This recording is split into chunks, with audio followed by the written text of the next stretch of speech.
understand is the Heisenberg algebra. And as we were discussing, not having a blackboard is going to be a major impediment, especially to those who are completely unfamiliar with this or have never seen it before, even though they may have the mathematical maturity. Not having a blackboard is going to be a problem, so we're going to try to circumnavigate that. The Heisenberg algebra states specifically that we have one operator, let's call it A, for annihilation, and its Hermitian conjugate, with the property that the Lie commutator of destruction, A, with its Hermitian conjugate, A plus, or A dagger, is going to be equal to 1. Now, this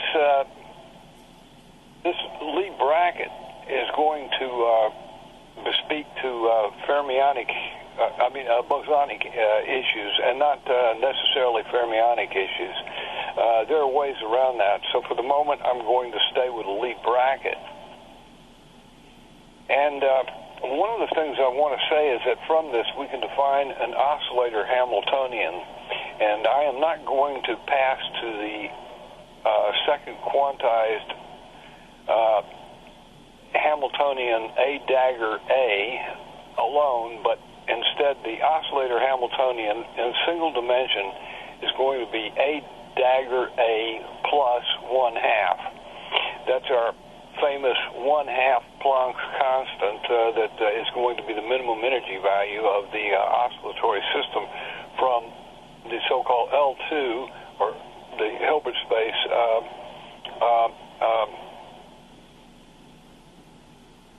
sort of contributed error, the RMS fluctuation from the standard arithmetical mean, which would be given by an integral alone, and not the integral of a square.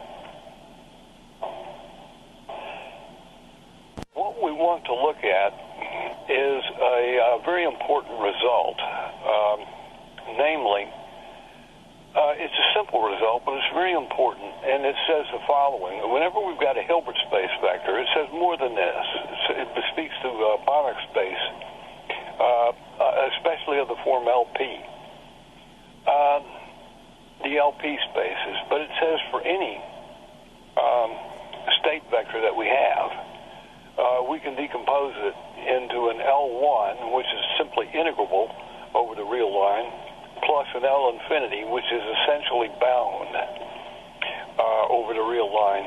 Now, this result is important because it says that Hilbert space is always going to be a weak direct sum of the first Banach space, L1, and the final Banach space, L infinity, of bound functions. This is important because the integrable functions are the bound states of quantum field theory, okay? The guys that are L infinity are the guys that can persist even at spatial infinity. And this is very important. So what it tells us is that whenever we have a Hilbert space state vector, what we find is that it can be decomposed, not necessarily uniquely. There are many decompositions, but it can be decomposed into a bound state, which is one which is relatively localized, associated generally with fixed energy, or a particular fixed set of quantum numbers, energy being 1. But it also, together with that, is going to be some sort of state that can be finite at infinity. For example, a rippling wave that never ceases to stop rippling and ripples all throughout time, all the way up to and including infinity. So it's rather fascinating to see some of our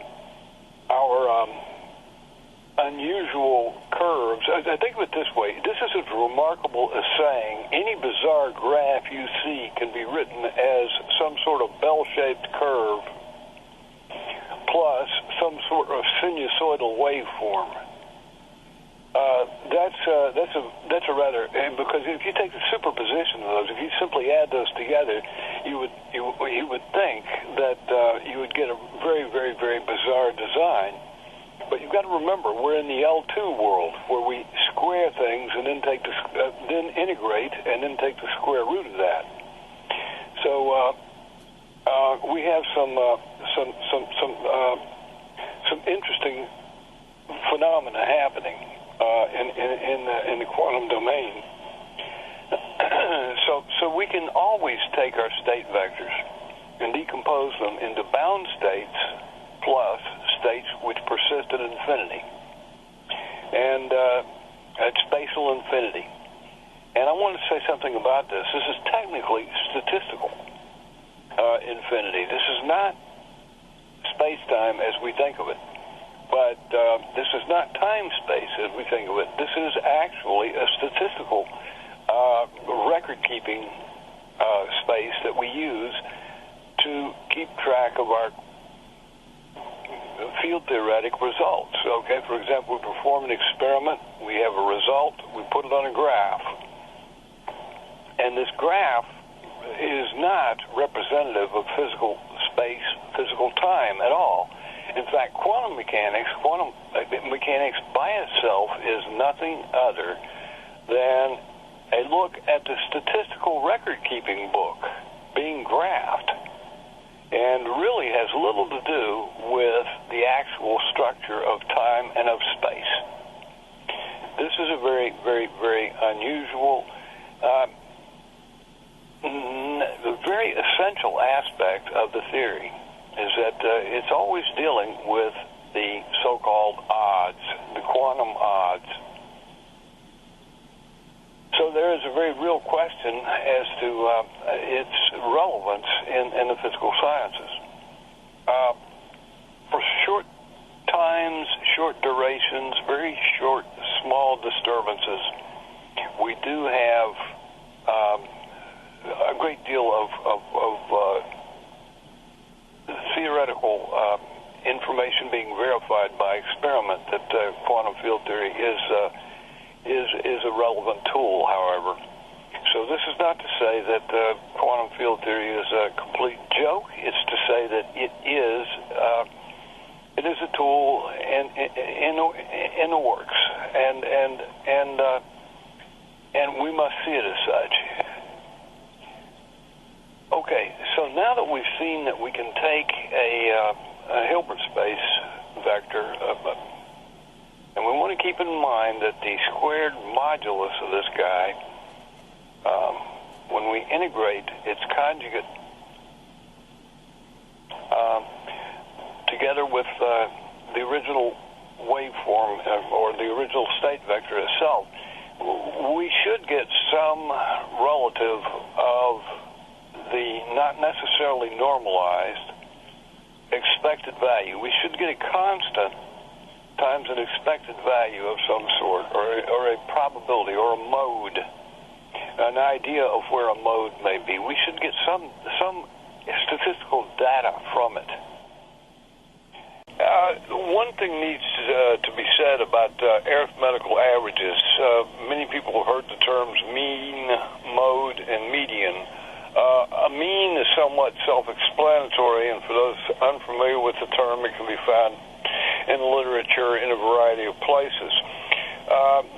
As for median, I'm going to avoid that for a moment, perhaps even a long time, but the term mode is a place on our statistical graph where we have a particular critical phenomenon taking place. For example, the graph crosses zero. We have a zero of our distribution. We have a maximum, a minimum, an inflectionary point. There could be other behavior.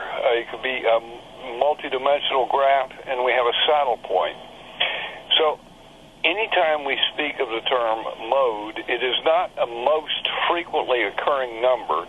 It is, if we're counting pennies, stacking them, and we find the maximum is going to be at a most frequently occurring number of pennies.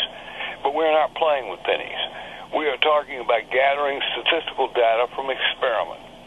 And because of this, we are looking at a maximum value, a minimum value, a critical point. And this is what a mode is. And L2 values should, when we apply them to operators in evaluating the matrix elements, we should obtain means,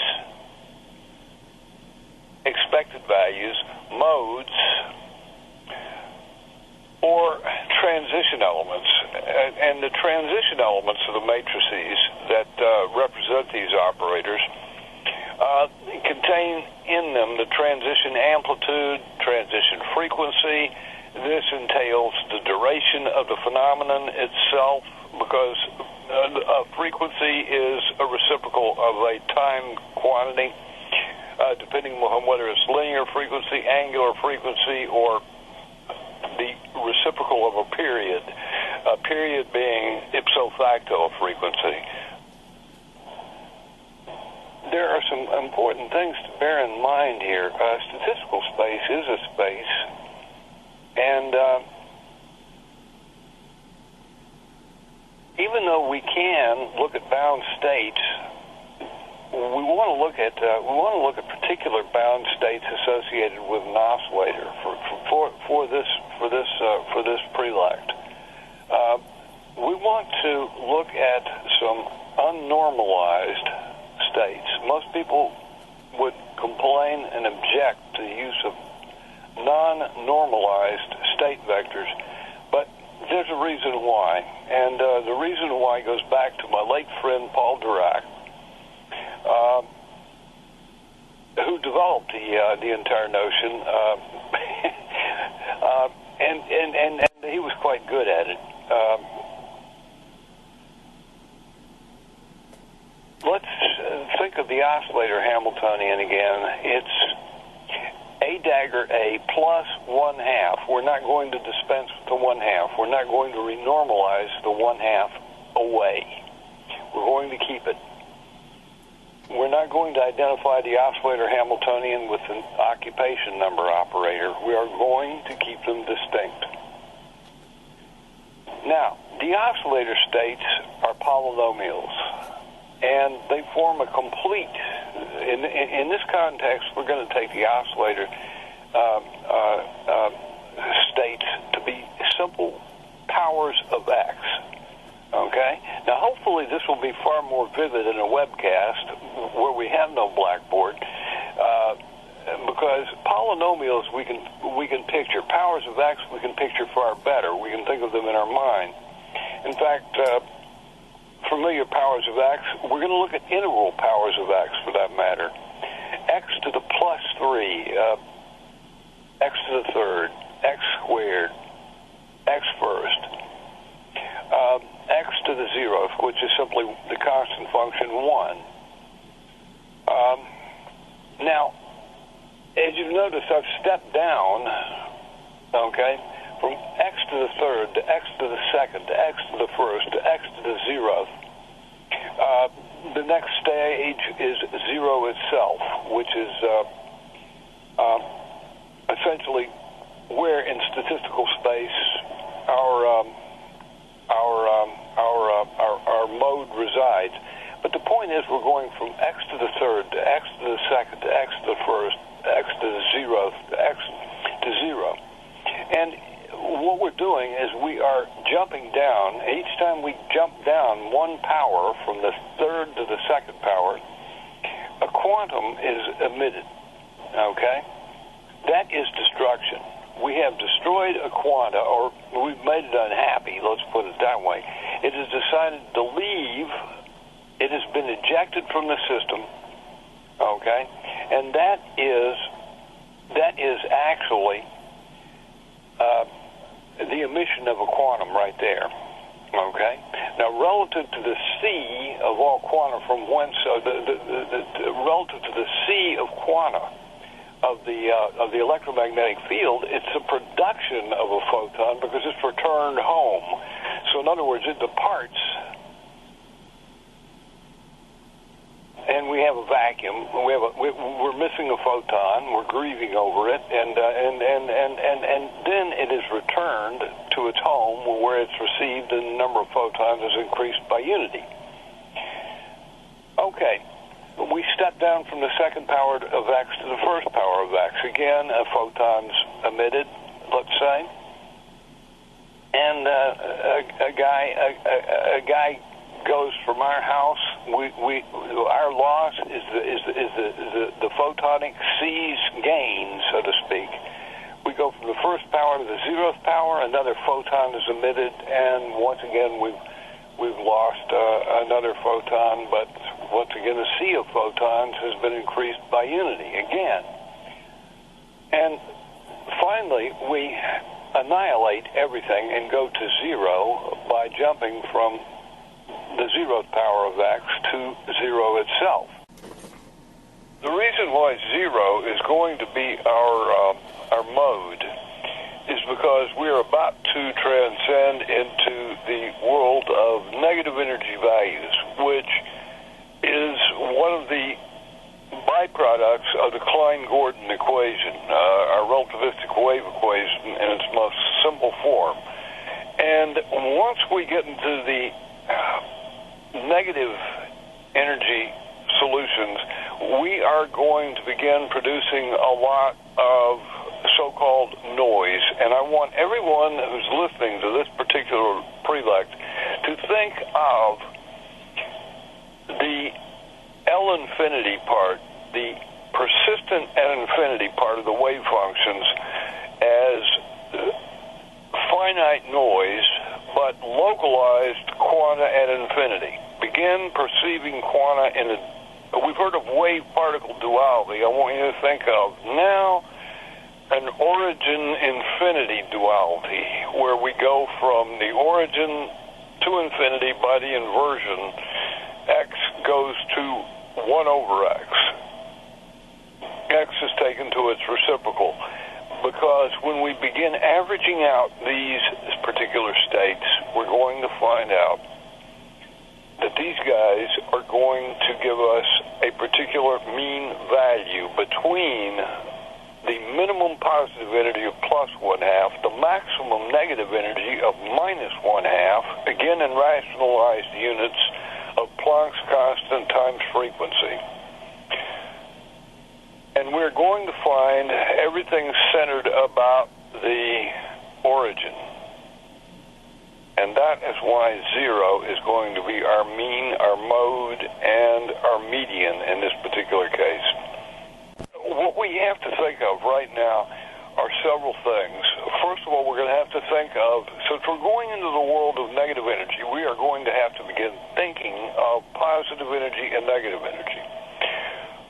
These are not foes, but friends. These are good friends that work simultaneously to give us good quantum numbers. We are going to have to think of the sign of the energy as a quantum number. So I want everyone who's listening to this to begin thinking of quantum numbers along the lines of ket, n being energy. A sigma, sort of an isotopic spin, if you will, with eigenvalues plus 1/2 and minus 1/2 for positive energy and negative energy. Under this, we are going to have to add the following. We're going to have to add a second quantum number. Let's call it tau. And that is going to have to be another fermionic quantum number with eigenvalues plus 1/2 and minus 1/2. And the reason we have to add two of these guys is because we must maintain neutrality.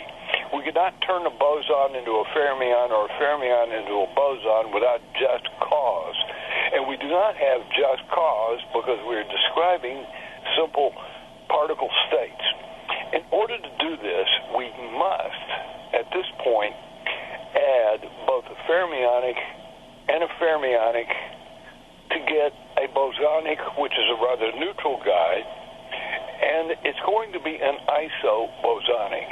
So we have two isofermionics that are going to tensor together in an antisymmetric way, as to give us, from the fermionic vacuum, a fermionic state which is of spin 1, or isotopic spin, so that we can actually maintain integrity.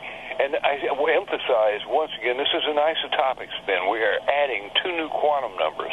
Another thing is, we're going to have a phase factor. This is a topological charge number. So begin throwing in a topological charge Q. It's going to be quantized integrally. Okay? Now, beyond that, let's take a look at how we get to infinity. By the inversion, x goes to 1 over x. This is a most commonly encountered Möbius transformation. The beauty in this guy is that it too induces a Z2 symmetry. Z2 being a group that carries several representations. We take it as multiplication of +1 and -1. Okay? In this correspondence, +1 corresponds to 0, and -1 corresponds to +1. This is a very beautiful representation, and it's going to impose the so-called Z2 check cohomological conditions on our base manifold, our space that we're going to be looking at.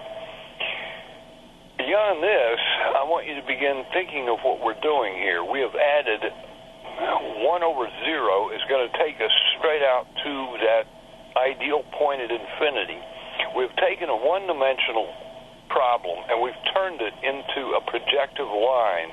A projective line can be modeled best by a circle. If we just simply look at what we're doing, we find out that it is a compact space. It is closed, bound, it is immersible in the plane, and it is a circle. It has curvature. Curvature is ipso facto field strength.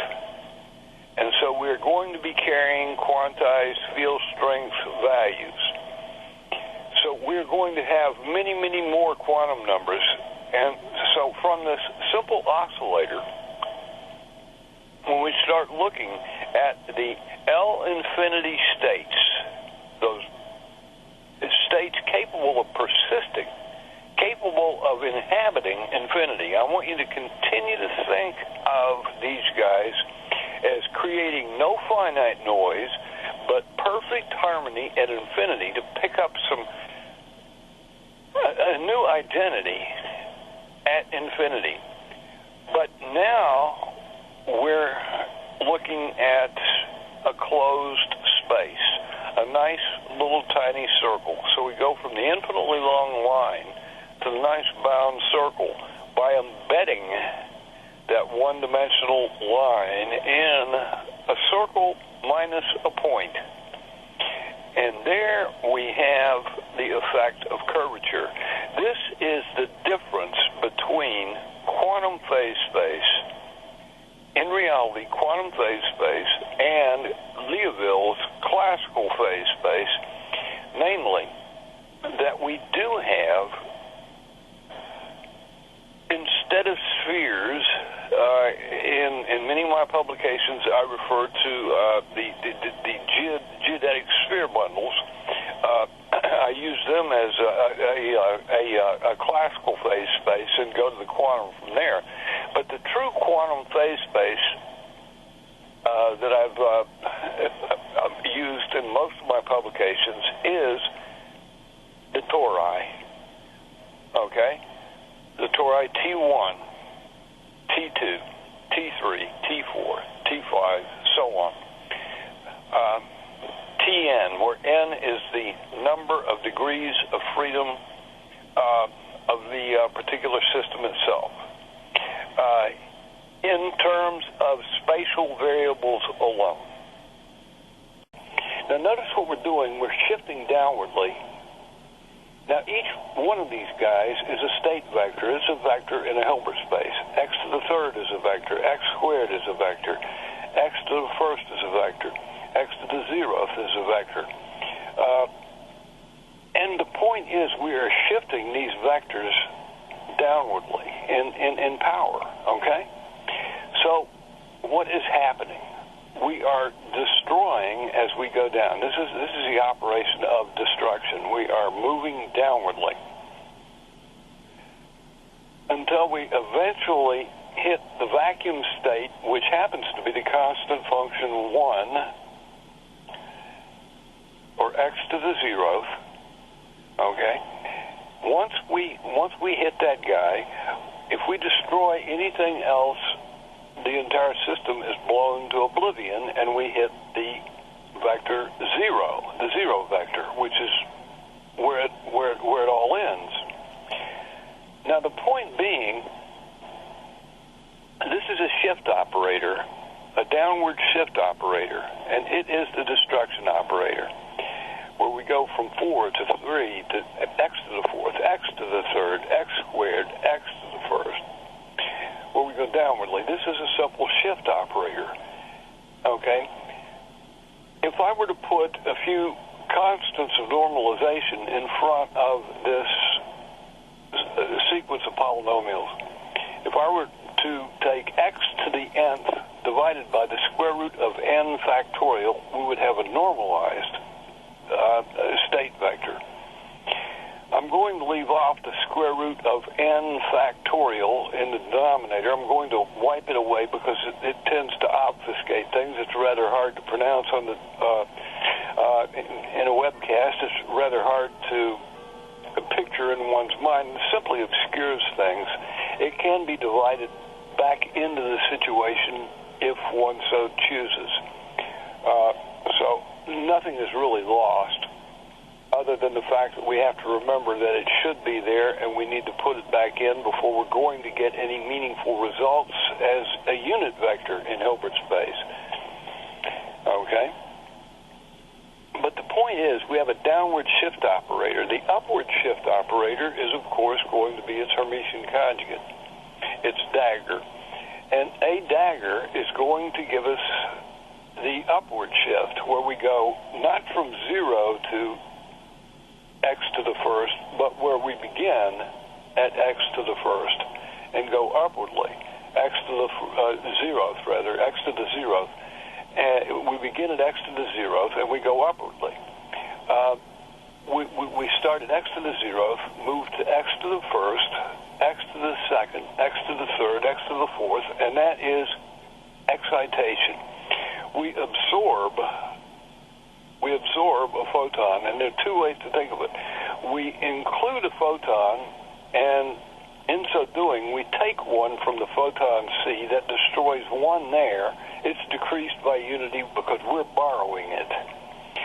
And we're using it to excite the electron, say, in a particular orbital of an atom. Okay? This is essentially the basic model for electron excitation in the non-relativistic sense. And it's a perfectly good model. We look at this and we see it shifting upwardly. And we begin to notice that these guys have an unusual property in that these guys are not inverse to one another. The shift upwardly begins at x to the 0th, not 0. The shift downwardly ends at 0. Okay? So destruction takes us all the way down to 0. From x to the 0th to 0 itself, but creation has to begin at unity. It has to begin at +1, the constant function +1. And it takes us to the 0th power, to the 1st power, to the 2nd power, to the 3rd power, and on up. And we can think of these as simple, discrete integral jumps. A photon being added each level, or for that matter, a very excited photon taking us up 5 levels by 5 steps of excitation. This is exactly how things happen. When a photon enters a particular system, and it's very, very, very energized, very hot, it comes in and it does not knock things up. If it has the energy of, let's say, with a fixed frequency omega, if it has an energy of, let's say, 5 omega Planck's constant, okay, here's the deal. The atom doesn't tolerate all this at once. It steps up one step at a time. It doesn't take the energy and just throw it in there and shoot up infinitely quickly. It allows the electron to be excited in its orbital by having this photon sort of come in very quickly and run through 1 step, 2 steps, 3 steps, 4 steps, 5 steps until it's finished.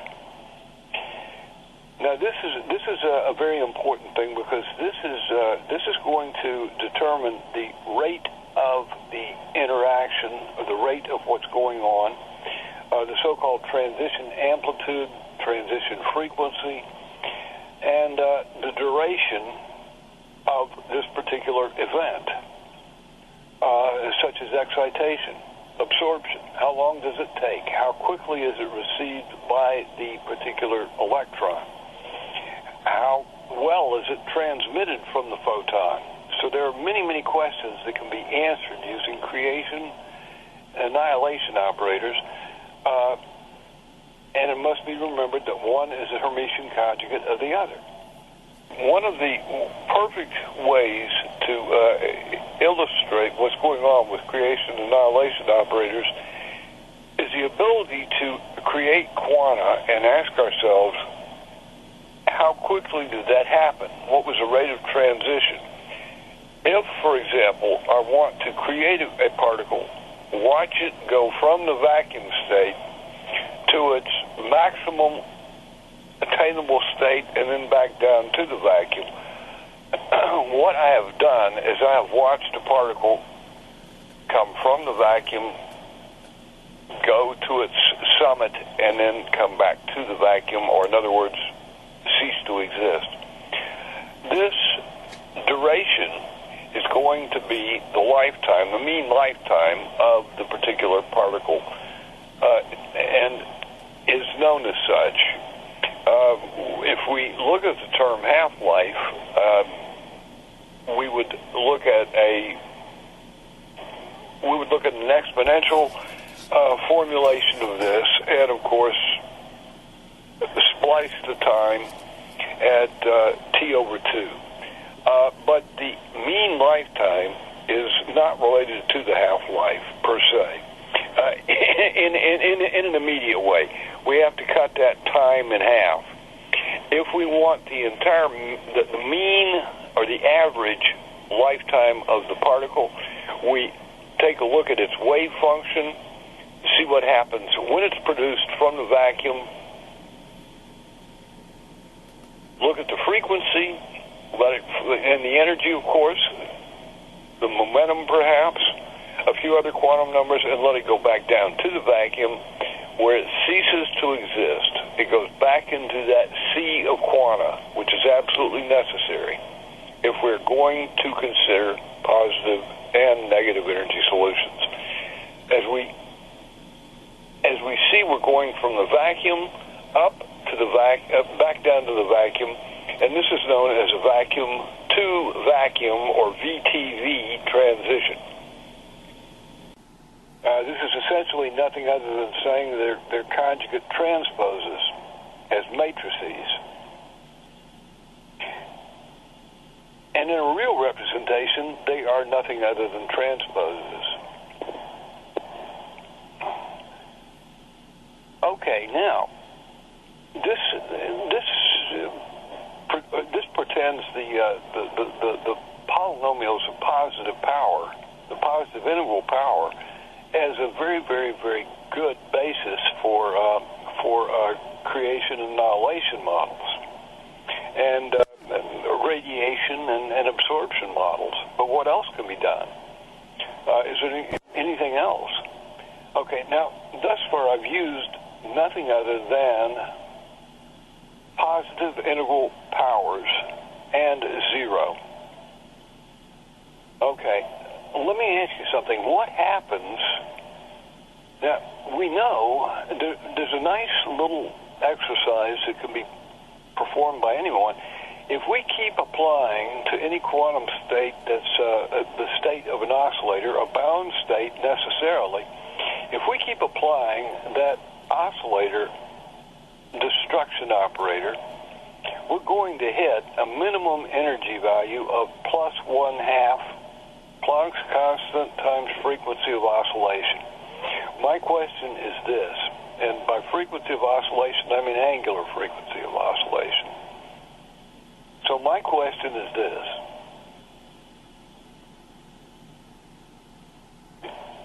What happens if instead of looking at this from a destruction creation viewpoint, we look at it from a simple multiplication by x viewpoint? If I take 0 and multiply it by x, I don't get anything. If I take 1, the vacuum state, and multiply it by x, I get x to the first. If I take x to the first, multiply it by x, I get x squared. X squared multiplied by x, I get x cubed. And I have done the same thing with multiplication by x, so that in this representation, creation can be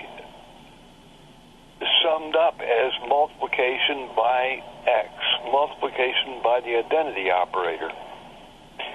That's a very, very, very simple way to state it. Okay, there's another way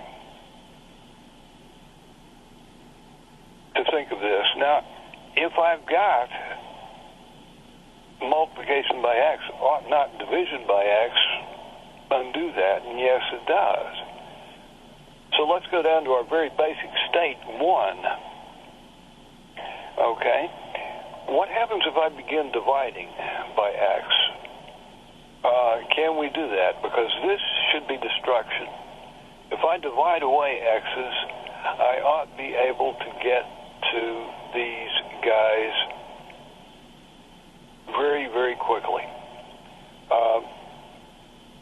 Now, x cubed divided by x, x squared. X squared divided by x, x to the first. X to the first divided by x, 1. 1 divided by x, x to the minus first. X to the minus first divided by x, x to the minus second. X to the minus second divided by x, x to the minus third. Now, what happens? Where did those other guys come from? And how did we jump beyond the minimum value for energy, 1/2, to get all the way beyond 0 down into negative x's? And the answer is we used the mathematical artifice of simple division by x to get us into the Laurent polynomials. The positive integral powers of x and the negative integral powers of x. These integral powers of x allow us to create many, many, many functions, and they're Laurent polynomials around 0. The importance of these guys is we have just created a variety of guys. We have created negative energy states,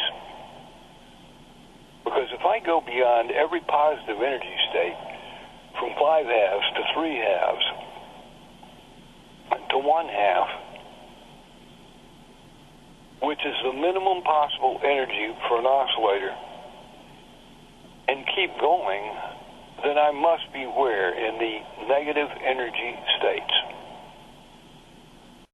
Now, we're in the negative energy states. There are several questions. What happened to the -1? We have +1 is the vacuum for the positive energy states. Ought not -1 be the vacuum being the starting point, the terminus ad quo, for the negative energy states? And the answer is yes. And so why is it missing? Well, we have to put it in, and when we put it in, we end up with an over-complete basis. In other words, when we throw in -1, these states are no longer linearly independent. They are linearly dependent. And this produces a little bit of overlap. To correct for that, we pick the energy as the eigenvalue, and now we go to our artifice, the quantum number, picking the +1 and the -1. Our first quantum number, our first fermionic number, to pick the eigenvalue +1 or -1 to place in front of the energy value. So, in other words, think of it this way. We have non-negative energy values, and we have a quantum number to throw in front of that guy, E, which is going to be plus or minus. This will allow us now to have +1 and -1 as completely linearly independent states. We'll have cat 1, comma, +1, and another cat would be 1, comma, -1, indicating that we're at the constant function -1, okay, with a scalar value -1. It's going to be a spinor value function. Now we have to throw in yet another quantum number that we've discussed, but the important thing is we are in the negative. These other quantum numbers can be thrown in a straightforward fashion. The most important thing to pick up is the topological U1 charge. Now, I want to say something about this U1 charge. Many people are of the opinion that it ought to be integral merely. We know from nature itself that it can be fractional.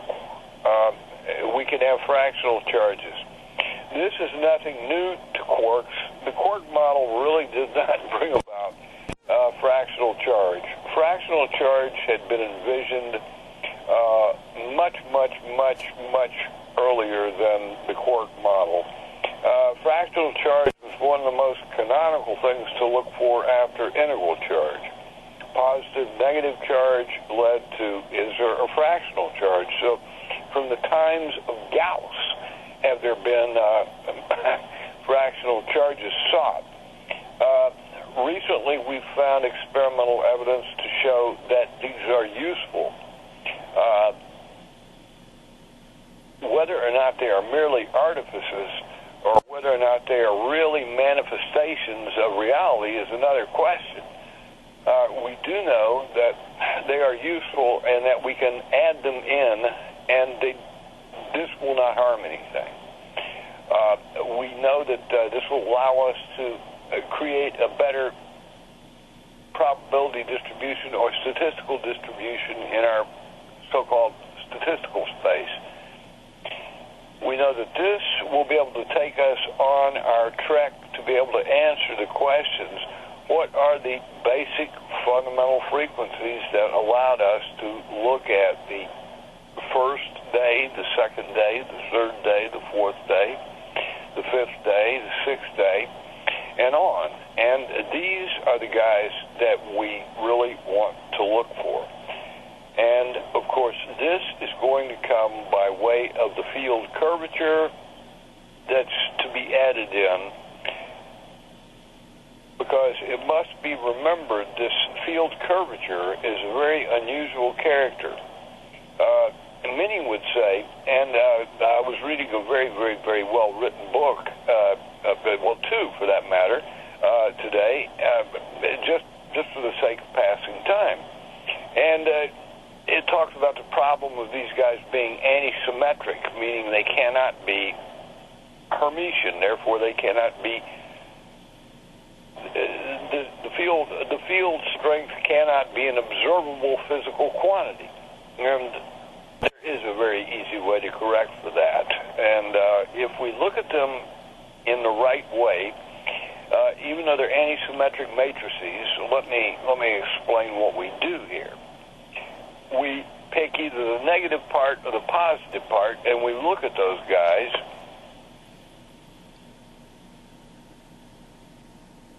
and those guys will form a linearly independent complete basis for the field strength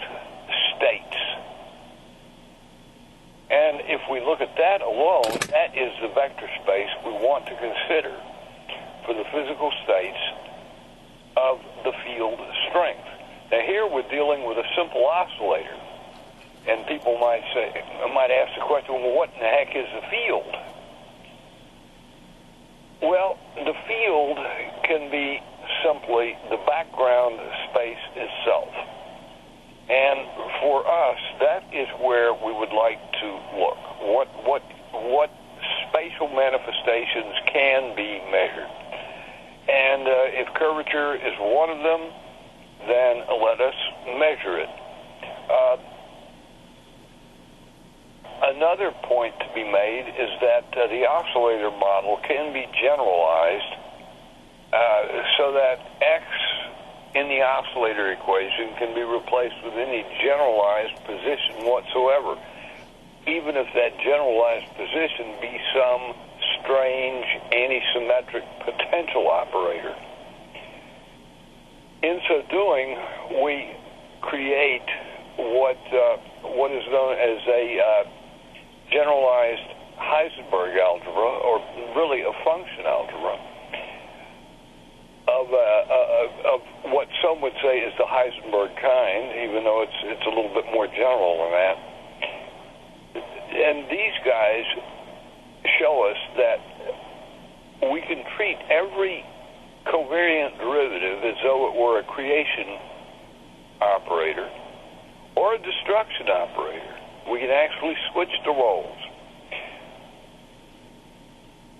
And contrary-wise, we can, if we so choose, take the creation and annihilation operators, the creation and destruction operators, and treat those as though they were covariant derivatives.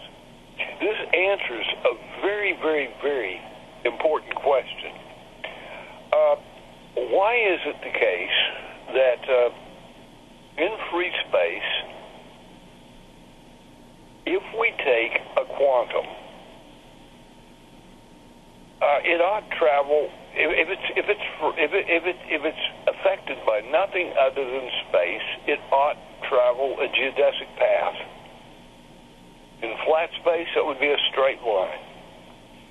On a sphere, that would be a great circle, an arc of a great circle. Why do we get the quantum wiggle? And that is because we have an inherent oscillator effect that can be explained by looking at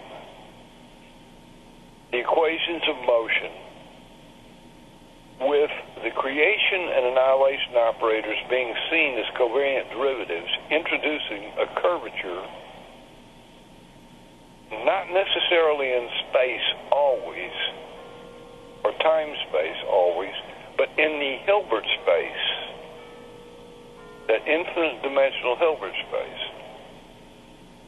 And for that reason, when we let go a photon, when we let go an electron, when we let go a pion, we are going to see the so-called frequency of oscillation. We're going to see the fact that a free quantum wiggles. To sum this up, really what we're saying is that the shortest distance between 2 points has to be taken by the particle that is going to traverse the path or the mean paths between those 2 points. There is an operator of parallel transport, but there are infinitely many curves that connect any 2 points that are geodetic. Because we have to remember our curvature is taking place in the fiber that is orthogonal to our time space. That is where this curvature is happening. That is where it is occurring. And so what we are seeing in many cases is what some would say is an unobservable curvature, and no, it is quite observable. Were it not, Heitler had a very intuitive argument. Sakurai had yet another intuitive argument. Itzikson and Zuber had their arguments. Bleuler, Gupta had their arguments. But there is a very simple proof of the fact that the field strength, the field curvature, or the spatial curvature that occurs in the fiber, this twisting, can be observed. It is an observable quantity. It is an intrinsic quantity, and it depends upon the nature of the particle. It depends upon nothing other than that. The field curvature can be envisioned as a statistical phenomenon wherein we're looking at an aggregate of particles, and suddenly these particles develop a particular distribution. For example, water in the shape of a bubble, and a piece of plastic molded into a particular shape. These are both examples of field curvature. A little bit more abstract would be that of aluminum that's been molded into some sort of capacitor. And the very geometry of what we see around us. And this field strength is antisymmetric. Because it's antisymmetric, it can be split into its positive part and its negative part, and the completely positive part can be looked at as, well, its axial and its axial vector part, or pseudo-vector part, is really a more appropriate way of stating it. And we can look at this, and we can look at this part alone and remember that there are going to be certain new quantum numbers that are tossed in, those which will preserve this entire vector structure as we transform relative to a fixed symmetry group. And there are going to be other quantum numbers such as, well, they're going to be similar to charge parity and time reversal, wherein not everything is conserved with respect to that, as we know from the experiments, the famous experiment of Young and Lee. And so we can see curvature, and we can look at this observable as a pseudo-vectoral quantity, and generally is a bona fide vector. We get fortunate. When it is not, we have some nice new quantum numbers to play with. Not necessarily the CPT quantum numbers, not necessarily the interchange quantum numbers, but some newer guys of a very interesting nature. And we can always expect these little quantum disturbances, these little small fluctuations, to accumulate, and to some extent, if we allow these particles to do so, we can find the RMS error, the deviation of the difference between the L2 norm and the L1 norm. We can find that overwhelming us. A classical example is the arithmetical average of electricity in the impressed state, the ordinary household electricity in the impressed state, where we have a nice sine wave or a cosine wave over a period. And then we look at the square of that and compute its average value and take the square root. We're going to get several different values. And if we are not, and for small values, these are going to be quite close together, and there's really no point in talking about the distinction between the L1 and L2 for tiny guys, for tiny durations.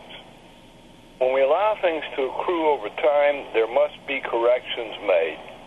And for this one reason, do we see our L2 being broken up into an L1 plus an L infinity again, the L1 being the bound state, the L infinity being more or less the finite noise, which localizes to the perfect quanta at infinity, provided we're willing to compactify the circle. First, I want to say something about the Feynman path interval. Anyone who has dealt with this method of so-called functional integration, which in a way it is, and in a way it is not, Volterra, is that integration over all paths or various types of fields, we end up double counting points. This creates a very, very important sequence of errors. These errors have to be canceled, and they cause divergences of the path interval, and this is a problem. We need to steer clear of the path interval until we replace it with an appropriate measure that is not going to double count the points. And to see why it does double count the points, think of a point P, and just think of all the curves, gamma, that can run through the particular point P. If we begin to look at those as we sum over all the paths, over all the infinitesimal path elements, we end up counting the position and the momentum infinitely many times. And this is one of the defects of, one of the defective aspects of the path interval.